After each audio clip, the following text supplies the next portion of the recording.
प्रिय मित्रों, स्वागत है आपका आपके अपने चैनल स्टडी विद प्रदीप में।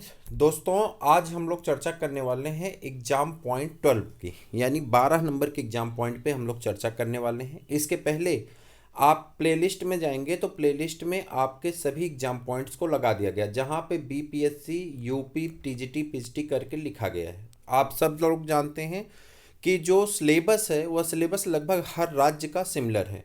तो उसी के आधार पे आपका सिलेबस है। जो 80 प्रश्न आपके विषय के पूछे जाएंगे, चाहे माध्यमिक में चाहे उच्च माध्यमिक में। बायोलॉजी की हम लोग बात कर रहे हैं। पहला एग्जाम पॉइंट आपके सामने है। एग्जाम पॉइंट का मतलब है कि ये ऐसे प्रश्नों का कलेक्शन है जो आपके एग्जाम में घूम फिर करके आते हैं, चाहे वो आपके हाई स्कूल में, चाहे इंटर के टीचर के लिए, चाहे जूनियर के टीचर के लिए आपके सामने आते हैं। हालांकि जूनियर के लेवल से हाई है, इसलिए हम कहेंगे कि माध्यमिक और उच्च माध्यमिक वाले ज़रूर इसे देखें और अपने मित्रों तक शेयर करें। चलिए बात करते हैं यहाँ पे पहला पॉइंट, भित्ति बीजांडन्यास पैपावरेसी कुल के पौधे में पाया जाता है। जो भित्ति बीजांडन्यास है वो पापावरेसी कुल के पौधों में पाया जाता है। इनके जायांग दो या अधिक अंडकों का बना होता है। कह रहा है कि इनका जो जायांग होता है वह दो या दो से ज़्यादा अंडकों से बने होते हैं। इनकी वर्तिका छोटी अथवा अनुपस्थित होती, कह रहा है या तो वर्तिका होती नहीं या तो बहुत छोटी होती है। दूसरा, तथा वर्तिकाग्र की संख्या अंडकों के बराबर होती है, यानी जितने अंडक होते हैं उतने ही वर्तिकाग्र यहाँ पे देखने को आपको मिल जाते हैं। अगले पॉइंट पे देखिए, जो एग्जाम पॉइंट्स हैं उसकी व्याख्या का अर्थ ये होता है कि उसकी अगर हम व्याख्या करने चलेंगे ना, बहुत ज़्यादा व्याख्या हो जाएगी। और ये जो 50 एग्जाम पॉइंट हैं, अपने आप में 50 एग्जाम पॉइंट में एक एक एग्जाम पॉइंट मिनिमम 3 प्रश्न को रखे हुए अपने पास। मिनिमम 3 कह रहे हैं, कभी कभी 5 या 6 प्रश्न हैं। अगर इन्हें आप बहुत गौर से पढ़ेंगे तो इसमें से कई प्रश्न आप निकाल सकते हैं। उसी तरह से अगर हम इसकी व्याख्या पे जाएंगे और इसको बहुत डीप ले चलने की कोशिश करेंगे तो कम से कम ये 50 एग्जाम पॉइंट आपके 2 घंटे की होंगी। तो उतना डीप चलने की आवश्यकता नहीं है, चलने की आवश्यकता है लेकिन एग्जाम सामने है तो उतना डीप जाने की ज़रूरत नहीं है। हम लोग काम भर की चीज़ों से आगे बढ़ जाते हैं। जैसे यहाँ आप देखिए, अब हमारे सामने एक बात है रेनिनकुलेसी कुल। अब रेनिनकुलेसी कुल से अगर हम व्याख्या करना चाहें तो रेनिनकुलेसी के हैबिटाट कैसे हैं, पादप किस तरह के पाए जाते हैं, पत्तियों का विभाजन कैसे होता है, उसमें जड़ किस प्रकार की होती हैं, पुष्प कैसे होते हैं, किस प्रकार का वेजिटेशन होता है, एक्सिलरी वेजिटेशन क्या होता है, नॉन जो है एक्सियल टर्मिनल फ्लावर क्या होते हैं, इन सब चीज़ों की अगर हम व्याख्या करने लगे तो बहुत बड़ा हो जाएगा। तो ये कभी जब हम लोग फुर्सत में होंगे तब करेंगे, क्योंकि अभी हमारे सामने पेपर है भाई, तो इतना टाइम कहाँ है। तो प्रश्नों को देखना है, ज़्यादा फोकस उसी पे करना है। कह रहा रेनिनकुलेसी कुल के विभिन्न वंशों में बीजांडसन सीमांत स्तंभी आधारी प्रकार का होता है।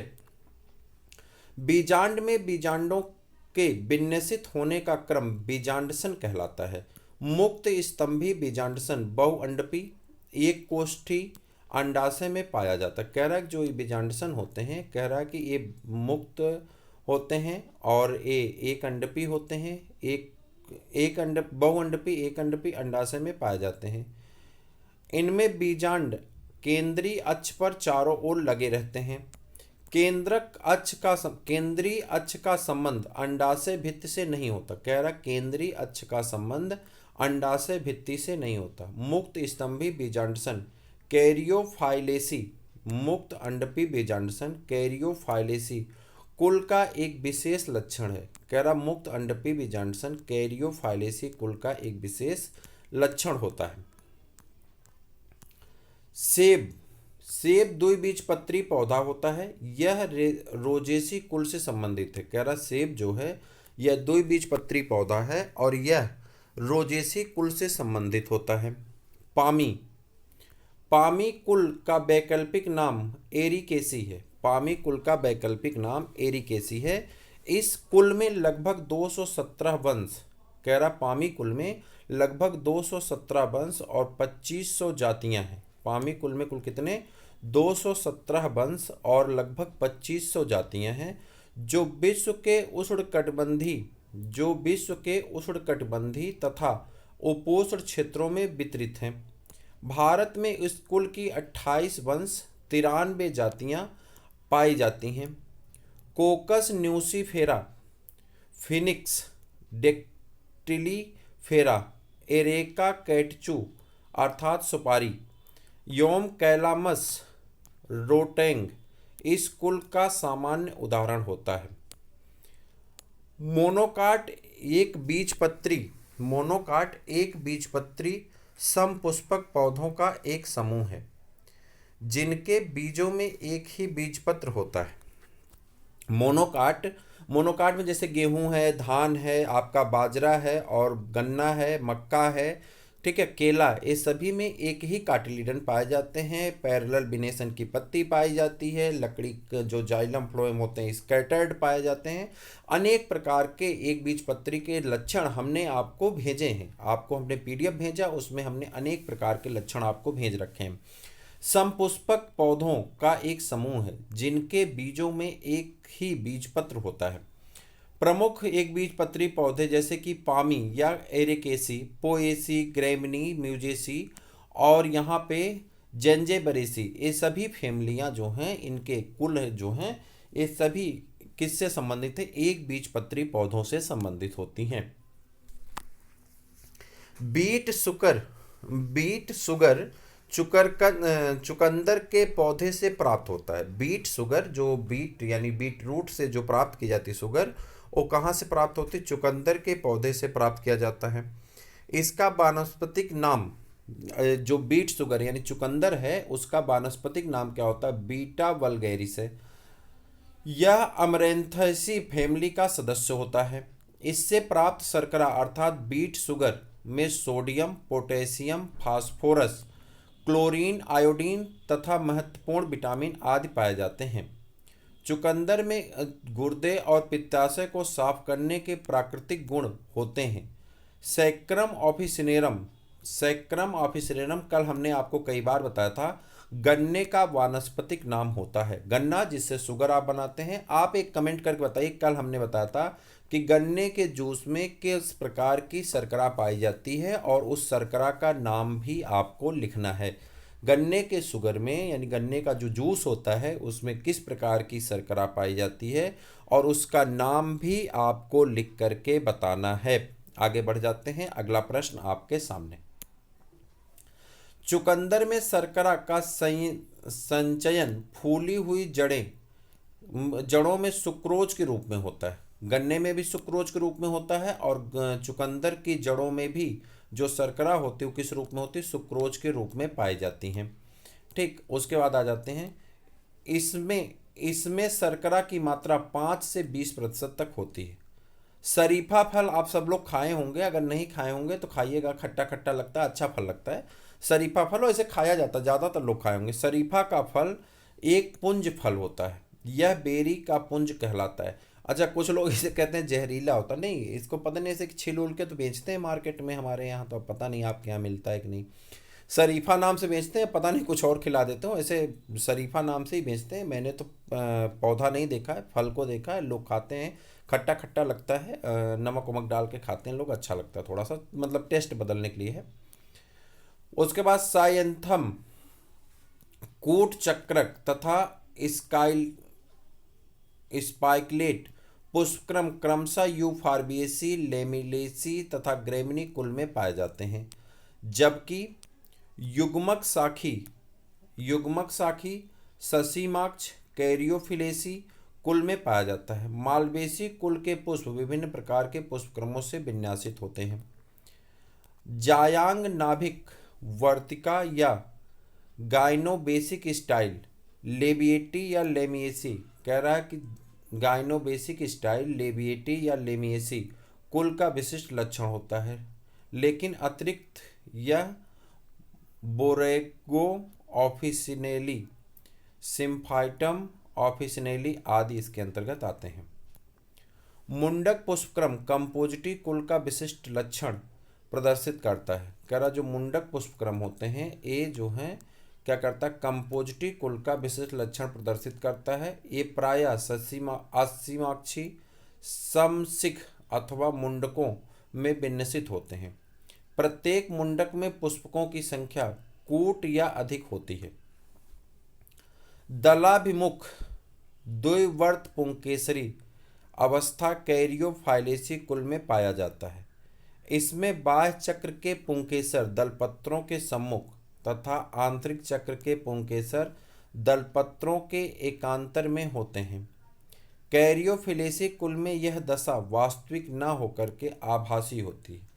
कैरियोफिलेसी कुल में यह दशा वास्तविक न होकर के आभासी होता है, क्योंकि आंतरिक चक्र के पुंकेसरों के यांत्रिक दबाव के कारण बाहर की ओर आने से यह दशा उत्पन्न होती है। कंपोजिटी कुल में बिंब पुष्पक अर्थात डिस्क फ्लोरेट्स पुष्पक्रम के केंद्र में स्थित होते हैं। सिंघाड़े के फल में दोनों कांटे सदृश संरचनाएं बाह्य दलपत्र का रूपांतरण होता है। सिंघाड़े के फल में दोनों कांटे सदृश संरचनाएं बाह्य दलपत्र का रूपांतरण होता है। अंगूर एक प्रकार का सरस फल है या बेरी। अंगूर एक प्रकार का सरस फल या बेरी है। इसमें बाह्य फलभित्ति फल का छिलका बनाती है। मध्य फलभित्ति गूदेदार तथा अंतः फलभित्ति पतली झिल्ली के समान होती है। इसके खाने योग्य भाग सभी अर्थात बाह्य फलभित्ति, मध्य फलभित्ति, बीजांड इत्यादि तीनों खाए जाते हैं। किस बात की बात हो रही? अंगूर का तीनों हिस्सा आपका खाया जाता है, यानी छिलका भी, गूदा भी और अंतः फलभित्ति भी। आप तीनों हिस्से को क्या कर सकते हैं? खा सकते हैं और खाते भी हैं। ठीक है, उसके बाद आगे बढ़ते हैं। अगला जो आपका प्रश्न है यहाँ पे, उसके बारे में हम लोग चर्चा करते हैं। आगे आ जाते हैं। यदि फल बनाने में पुष्प का केवल अंडाशय, कह रहा है यदि फल बनाने में पुष्प का केवल अंडाशय ही भाग लेता है तो उसे सत्य फल कहते हैं। अगर कोई फल अंडाशय के परिपक्व होने से बना है तो वह फल आपका सत्य फल है। परंतु यदि कोई फल जो है अंडाशय के अलावा पुष्प के किसी और भाग से विन्यासित है तो उसे हम लोग असत्य फल कहते हैं या आभासी फल कहते हैं। उदाहरण के तौर पे आप सेब को रख सकते हैं। सेब क्या है? आभासी फल है। आभासी फल इसलिए है क्योंकि वह थैलमस से निर्मित होता है। कह रहा है सेब जो है यह पुष्पासन यानी थैलमस से निर्मित होता है, इसीलिए इसे असत्य फल कहते हैं। हालांकि सेब को जब आप व्रत वगैरह रहते हैं तो उस समय फल कह के खा लेते हैं, लेकिन बायोलॉजी की दृष्टि से, बायोलॉजी के पॉइंट ऑफ व्यू से सेब क्या है? असत्य फल की श्रेणी में आता है। अगले एग्जाम पॉइंट पे आप बढ़ जाएंगे और अगला एग्जाम पॉइंट है आपका यहाँ पे 18 नंबर का। 50 एग्जाम पॉइंट एक श्रृंखला में रखे जा रहे हैं। ठीक है, आगे बढ़िए। कह रहा आम तथा नारियल के फल के प्रकार को अस्थिल या ड्रूप कहते हैं। कह रहा आम तथा नारियल के फल के प्रकार को ड्रूप कहते हैं। यह फल एक आंडपी ऊर्ध्वावर्ती अंडाशय से विकसित होते हैं और इनमें एक बीज होता है।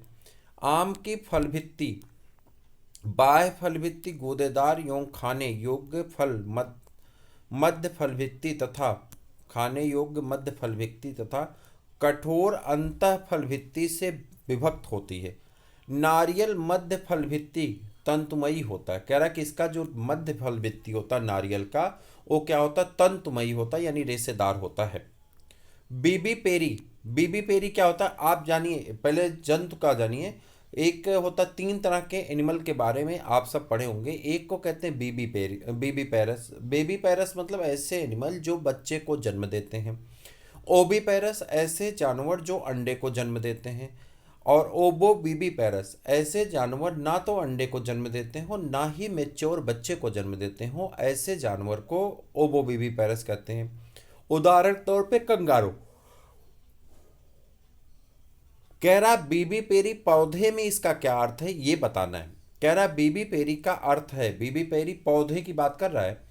यहाँ पे मात्र पौधे पर फल में बीज का अंकुरण हो जाना, फल के अंदर ही बीज का अंकुरण हो जाना क्या कहलाता है? बीबी पेरी कहलाता है। अगर आपने कभी कटहल को देखा होगा तो कटहल के फल को जब आप खाने चलते हैं तो देखते हैं कि उसके फल के बीज जो है अंदर से ही अंकुरित होने शुरू हो गए। हालांकि कटहल में तो बीज बाद में अंकुरित होता है। जैसे 1-2 उदाहरण आपने वहाँ पे देख लिया होगा फल के अंदर, एक आध फल में जैसे कटहल में देख लिए होंगे, लेकिन ये यहाँ का मेन हिस्सा नहीं है। तो फल के अंदर ही बीज का अंकुरण हो जाना क्या कहलाता है? बीबी पैरी कहलाता है। इस अवस्था में भ्रूण मात्र पौधे से लगा होता रहता है तथा पोषण प्राप्त करता है तथा एक आंशिक विकसित पौधे का रूप ले लेता है। भ्रूण एक सीडलिंग के रूप में बाहर आ जाता है।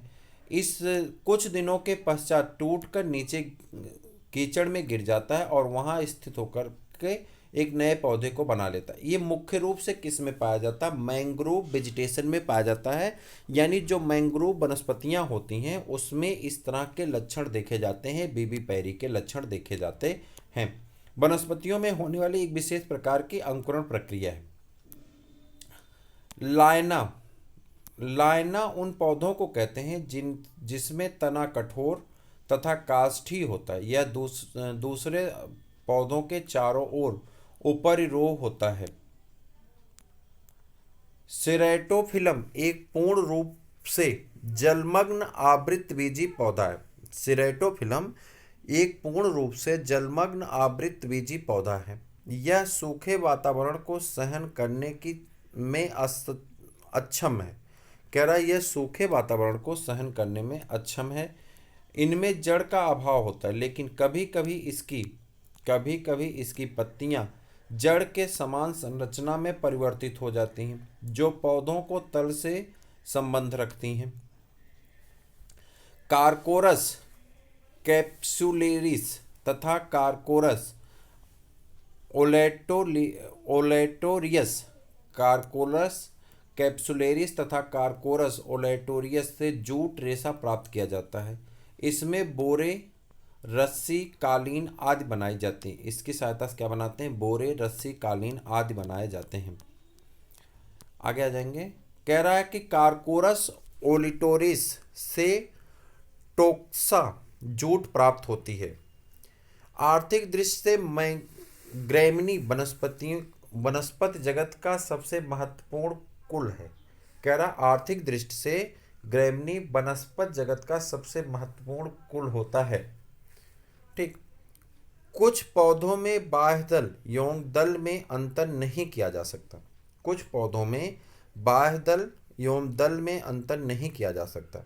ऐसे स्थिति में उन्हें सामूहिक रूप से परिदल पुंज कहते हैं और इसके इकाई अर्थात प्रत्येक पत्र को परिदल कहते हैं। परिदल पुंज ग्रैमिनी अथवा पोएसी तथा लिलिएसी कुल के पौधे पाए जाते हैं।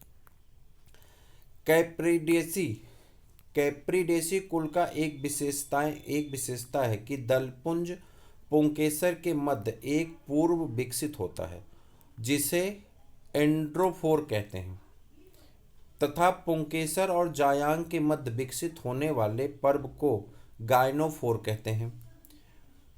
गायनेनोड्रोप्लिसिस पेंटाफाइला में एंड्रोफोर एवं गायनोफोर दोनों सुविकसित होता है।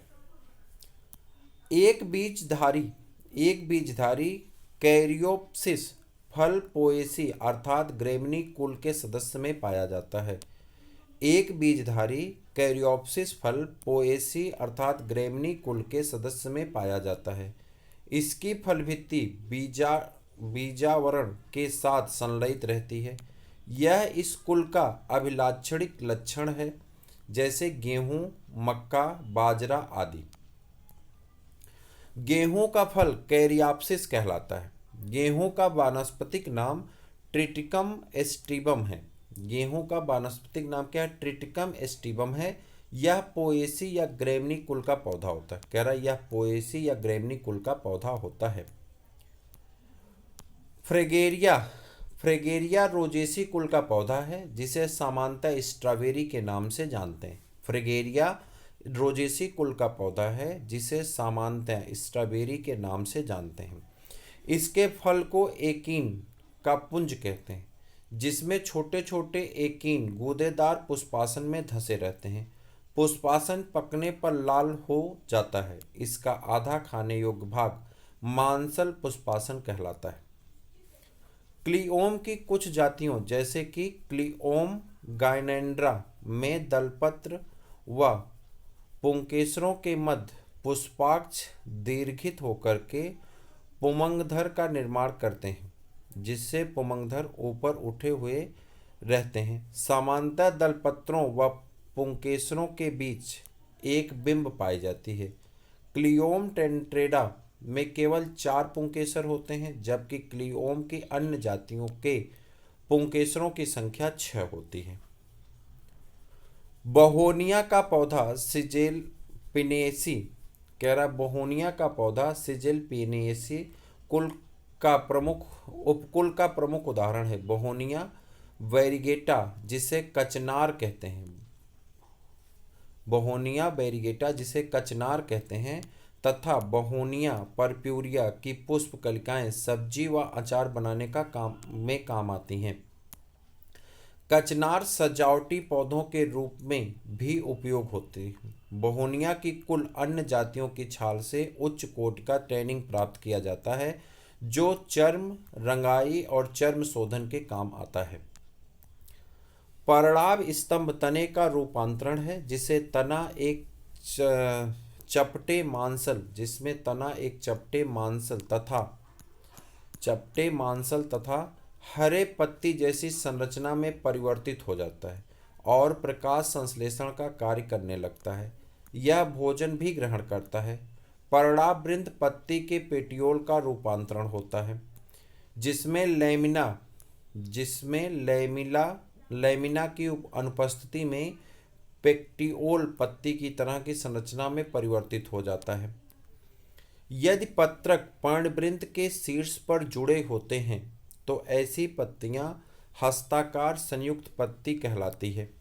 कह रहा कि यदि पत्रक पर्णवृंत के शीर्ष पर जुड़े रहते हैं तो ऐसी पत्तियां हस्ताकार संयुक्त पत्ती कहलाती है। इनमें रेकिस का अभाव होता है।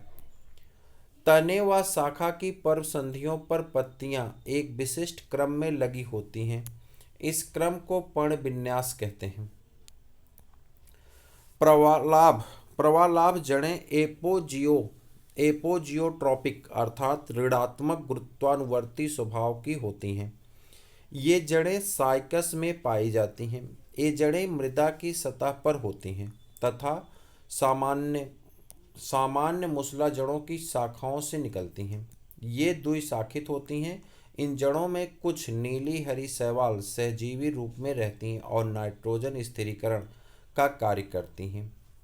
लेबिएटी कुल में जायांग, नाभिक वर्तिका, सरसेरुल फल तथा पुष्पक्रम कूटचक्रक अर्थात वर्टिसिलेस्टर होता है। यह एक सघन द्विशाखी ससीमाक्ष होता है, जिसमें लगभग वृंतहीन पुष्पों के गुच्छे एक दूसरे के सम्मुख सहपत्रों अथवा पत्तियों में कक्षों में व्यवस्थित होते हैं। लेबिएटी का वैकल्पिक नाम लेमिएसी है। ओसिमम सैंक्टम मेथा स्पाइकेटा, उसके बाद जो है आपका लाइकोपस साल्विया आदि इस कुल के सामान्य उदाहरण हैं। मनीला हेम्प का वानस्पतिक नाम मूसा टेक्सटाइलिस है। यह मुजेसी कुल का पौधा है। इसके आच्छादित पर्णधारों से एक रेशा प्राप्त होता है, जिससे रस्सियां, लिफाफा व कागज आदि का उत्पादन किया जाता है। रेनेनकुलेसी परिवार के पौधों में पुष्प पंचभागी जायांगधर होते हैं। इनके पुष्पांग प्रायः एक उभरे हुए पुष्पासन पर सल्पित क्रम में लगे रहते हैं।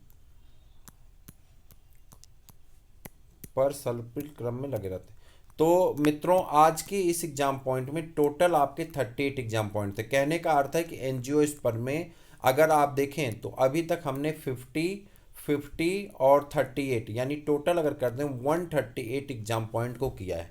138 एग्जाम पॉइंट की अगर हम बात कर लें तो टोटल अगर हम कैलकुलेट कर दें तो एक में 3, तो 138 का मतलब 140 मान चलिए। 140 को अगर हम कर दें तो 420 इंपॉर्टेंट प्रश्न को आपके 3 अलग अलग वीडियोज में हमने आपको करा दिया। जिस वीडियो की लेंथ सबसे ज़्यादा थी, जब हमने आपको ज़्यादा डिस्क्रिप्शन किया था 10 वाले में, डिस्क्रिप्शन ज़्यादा नहीं था बल्कि एक पहला वीडियो था एंजियोस्पर्म से, तो थोड़ा ज़्यादा बताना पड़ा था। तो वहाँ पे आपके टोटल जो है 40 मिनट का, फिर 35 मिनट का और आज का 25 मिनट का, यानी टोटल अगर हम दे दें 35, 25, 60, 40, 100, यानी 1.5 घंटे में आप 500 प्रश्नों का रिवीजन यहाँ से बड़े आराम से कर सकते हैं। इससे अच्छा प्लेटफॉर्म आपको मिल सकता है, लेकिन ये टॉपिक आपको दोबारा नहीं मिलेंगी, इसलिए इसे ज़रूर आप करें, आपके लिए लाभदायक। तो फिर हम लोग मिलते हैं किसी और वीडियो में, तब तक के लिए इजाज़त दीजिए। जय हिंद।